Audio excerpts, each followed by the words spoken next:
Saya tanya pada Anda, kalau Anda bisa menghafal Quran, benar menghafalnya, masuk surga tidak? Kalau Anda tidak tahu masuk atau tidak, bagaimana kita bisa punya motivasi untuk menghafal? Perhatikan, saya katakan kepada Anda, Allah berjanji dalam Al-Quran. Allah berjanji bahwa orang yang benar menghafal Qurannya, benar menghafal, berarti benar itu bisa mengamalkan isinya. Benar menghafalnya, maka bukan hanya masuk surga, Allah akan hiasi dia ketika masuk surga dengan perhiasan yang membedakan dengan yang bukan menghafal Quran. Demi Allah saya katakan, berusaha menghafal Quran, karena Anda akan mendapatkan hal yang berbeda saat Anda masuk surga insya Allah. Janjinya dari Quran surah ke-35 Fatir ayat ke-33, paling kiri sebelah atas. Jannatu 'adnin yadkhulunaha. Awas, ada golongan para penghafal Quran yang masuk ke dalam surga Aden. Yang paling indah di dalamnya, awas, lihat baik-baik. Di dalamnya yuhallawna fiha min asabir. Mereka akan dihiasi dengan perhiasan-perhiasan yang sangat indah di dalamnya. Nanti tafsirnya ada di At-Tirmidzi nomor hadis 2915.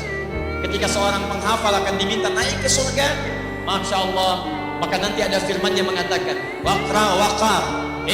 Saat Anda naik ke surga, bacakan bacaan Quranmu yang biasa kau bacakan saat di dunia. Setiap dibaca, naik. Setiap baca, naik. Tiba-tiba Qurannya mengatakan, ya Allah, lihat baik-baik. Allahumma halli. Ya Allah, sebelum naik dia ke surga, hiasi dulu dia. Bedakan dengan yang bukan penghafal. Fayulbasu ilaihi tajul karamah, maka dipakaikan di kepalanya mahkota kehormatan. Kemudian dipanggil orang tuanya, sepanjang dia beriman pada Allah, beramal saleh, maka dipakaikan mahkota di kepala kedua orang tuanya sepanjang dia beriman dan beramal saleh. Dipakaikan oleh anaknya langsung. Ingat baik-baik ya, saat orang tua yang main, yang Anda anggap kadang amalannya biasa, pekerjaannya semacam Anda terlihat kecil dalam pandangan Anda, ternyata boleh jadi dia sedang menyiapkan ahli surga di kehidupan Anda. Ketika dipakaikan di kepalanya, Qurannya mengatakan lagi, Allahumma zidhu. Ya Allah, tolong tambahkan pada penghafal Quran, bedakan dengan fasilitator. Fayulbasu ilaihi libasal karamah, maka dipakaikan padanya jubah kehormatan, maka naiklah dia ke dalam surga. Perhatikan, ketika dia naik ke dalam surga itu disebutkan jannatu 'adnin. Ketika dia naik ke surganya, maka diteruskan. Buka Quran surah ke-13 ayat 23 sampai 24. Dari mana Ustaz tahunya bisa membawa kedua orang tuanya? Bukan hanya orang tua, pasangannya dibawa. Jadi kalau suami penghafal Quran, istrinya beramal soleh, istrinya diajak oleh suaminya. Kemudian anak cucunya beramal soleh, diajak juga semuanya. Lihat kalimatnya, Quran surah 13 ayat 23. Kalimatnya sama awalnya.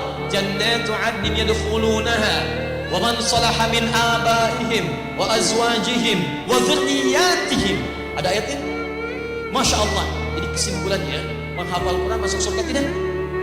Sepanjang dia mendekat pada Allah Subhanahu wa Ta'ala, mengamalkan isi Qurannya, menghafal dengan benar.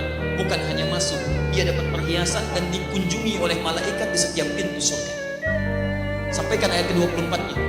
Wal malaikatu yadkhuluna min kulli babin, dan malaikat masuk ke setiap pintu surga menyambut mereka, bahkan mengatakan pada mereka, salamun alaikum bima sabartum. Selamat karena Anda sabar saat menjalani usaha di muka bumi. Sabar, fa ni'ma uqbaddar, maka senikmat-nikmat tempat terbaik, inilah tempatnya, silahkan masuk. Jadi kesimpulannya, ketika Anda ingin masuk surga dengan cara menghafal Quran, ada yang masuk surga dengan cara tahajud, makanya dibuka babu tahajud. Ada yang ingin masuk surga dengan berpuasa, makanya dibuka pintu ar-rayyan, pintu orang puasa. Jadi ketika nanti Anda di akhirat, Anda dipanggil, ahli puasa, pintunya manggil ar-rayyan. Di begitu masuk, ughliqat, ditutup.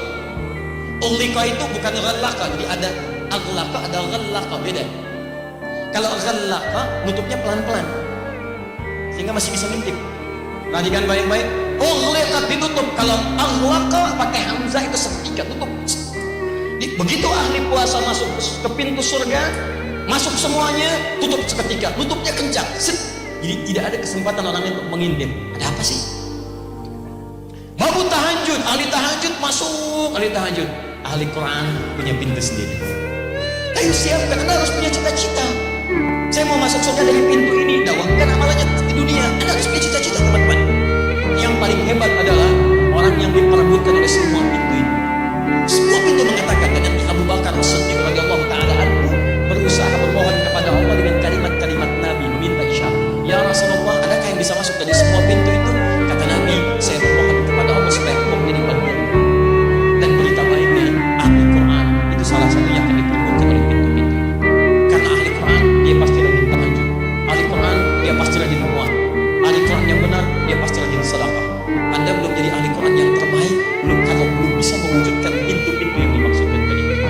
mustahil ada ahli Quran meninggal